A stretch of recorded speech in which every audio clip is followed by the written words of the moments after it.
S.O.S. was a nice departure for the series. Rose and Bernard quickly became much beloved characters, and the audience was hungry to know their story. And so the S.O.S. gave us a chance to explore these two people.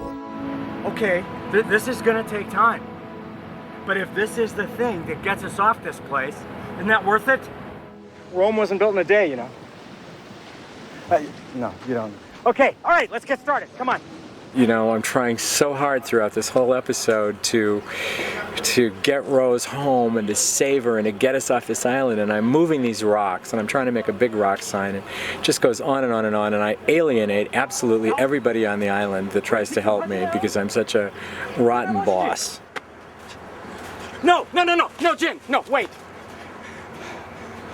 No, look, I just want to get my wife home.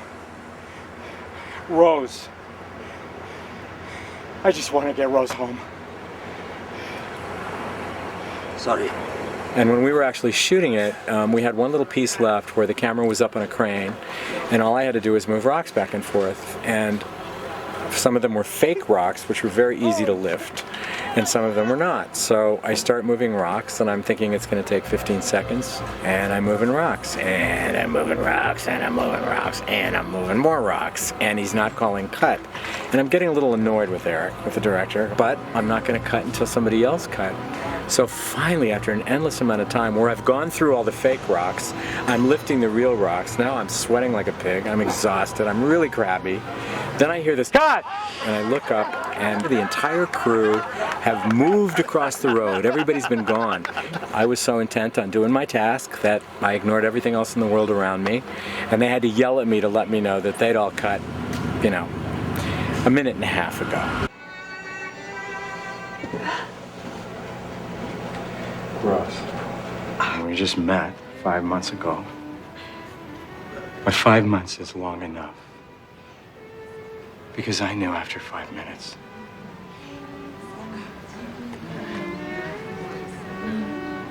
Rose,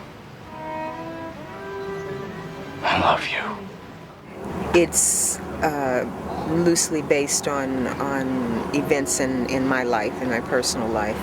My husband, who I married during the pilot, had an advanced cancer. And about a year after we married, he died.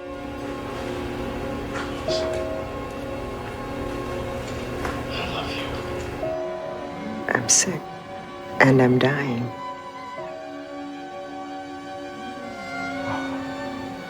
When you meet somebody that are in the final stages of their life, the other person, or the healthy person, is going to do all they can to, you know, keep you living. So that's the dynamic of this story, and the person that's going through it, you know, at least in my experience, after they've been fighting for so long, you know, you just reach that fork in the road where you can keep going down the path of struggle, or you can stand where you are and accept where you are and accept it as, you know, a blessing. And that's a very powerful place to be. I think it's absolutely beautifully written.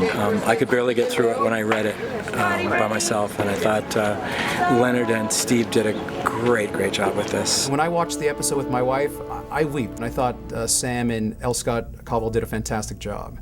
It's good to let people know that there is life, there is life, there is life, there is life, that it doesn't stop you from being able to live, and it doesn't stop you from being able to love and to, you know, find the love of your life at the end of your life is an amazing thing. It's just a gift from God, and I think that's pretty much what the writers have done in this episode.